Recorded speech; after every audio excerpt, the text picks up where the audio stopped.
അസ്സലാമു അലൈക്കും. Chess number 153. വളരെ എളുപ്പം ഉണ്ടാക്കാൻ പറ്റുന്ന ഒരു ഉക്രൻ സ്നാക്കാണ് ഞാൻ പരിചയപ്പെടുത്തുന്നത്. അതിന് ഞാൻ ഇട്ടിരിക്കുന്ന പേര് കാപ്പ. രണ്ട് സാധനങ്ങൾ മാത്രമേ ഇതുണ്ടാക്കാൻ നമുക്ക് ആവശ്യമുള്ളൂ. ഒരു നന്നായി പഴുത്ത ഒരു നേന്ത്രപ്പഴവും അതുപോലെ 2 മുട്ടയും. പഴമെടുത്ത് ഇതിൻ്റെ തൊലി കളഞ്ഞ് അത് ചെറുതായിട്ടൊന്ന് അരിയുകയാണ് വേണ്ടത്.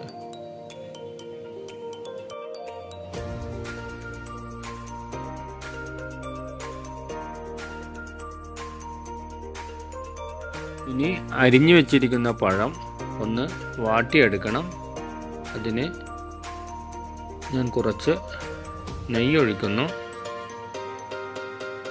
എന്നിട്ട് അരിഞ്ഞു വെച്ചിരിക്കുന്ന പഴം അതിലേക്ക് ഇട്ട് നന്നായിട്ട് വാട്ടിയെടുക്കുന്നു.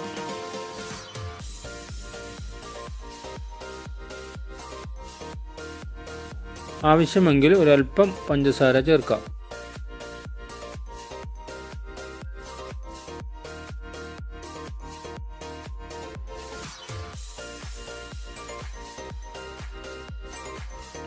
അതിലേക്ക് ഒരു മുട്ട കൂടി പൊട്ടിച്ചൊഴിക്കുകയാണ്.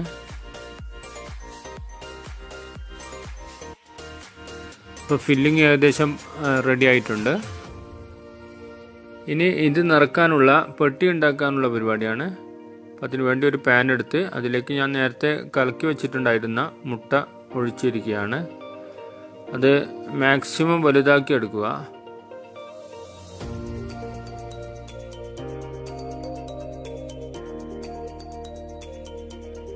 ഈ തോലും ഏകദേശം റെഡി ആയിട്ടുണ്ട്.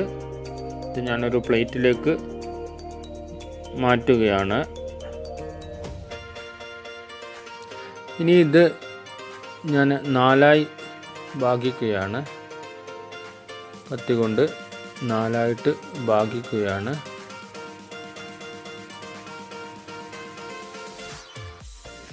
ഇനിയാണ് കാപ്പ ഉണ്ടാക്കുന്നത്. അതിനുവേണ്ടി ഞാനൊരു സമചതുരത്തിലുള്ള ഒരു ട്രേ എടുത്തിട്ടുണ്ട്. അതിന് മുകളിലായിട്ട് ഒരു തോല് വെക്കുകയാണ്. എന്നിട്ട് നേരത്തെ ഉണ്ടാക്കി വച്ചിരുന്ന ആ പഴത്തിൻ്റെ കൂട്ട് ഞാൻ ഇതിൽ നിറക്കുകയാണ്. നന്നായിട്ട് അമർത്തി നിറക്കുകയാണ്.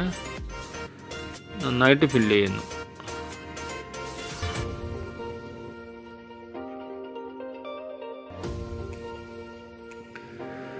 അതിനുശേഷം ഇതിൻ്റെ എല്ലാ ഭാഗവും മടക്കി നന്നായിട്ട് അമർത്തി വെക്കുകയാണ്. എന്നിട്ട് കമിഴ്ത്തി വെച്ച് അപ്പം ചൂട് ചൂട് പാത്തുമ്മ ഇപ്പം വരും മാപ്പിളെ എന്ന പാട്ട് പാടി ഒരു അപ്പം റെഡിയായിരിക്കുന്നു. ഇനി രണ്ടാമത്തെ കാപ്പ അതും റെഡിയായിരിക്കുന്നു. ഓക്കെ. ഇനി മൂന്നാമത്തത്. ചുട്ട അപ്പം കത്തിപ്പോയി, വന്ന മാപ്പിള മടങ്ങിപ്പോയി. ഇനി നാലാമത്തതും കൂടി റെഡിയായി. ഈ കാപ്പ എന്ന പേര് ഈ അപ്പത്തിന് എങ്ങനെയാണ് വന്നിരിക്കുന്നത് എന്ന് നിങ്ങൾക്ക് ഏറെക്കുറെ മനസ്സിലായി കാണും അല്ലേ? ഞാൻ ഒരു ക്ലൂ തരാം വേണമെങ്കിൽ. ഇംഗ്ലീഷുകാർ ഇതിനെ BB എന്നാണ് വിളിക്കാറ്. അപ്പോൾ എല്ലാവർക്കും ഈ ഒരു സ്നാക്ക് ഇഷ്ടപ്പെടുമെന്ന് കരുതുന്നു. എല്ലാവരും ഒന്ന് ഉണ്ടാക്കി നോക്കണം. അസ്സലാമു അലൈക്കും.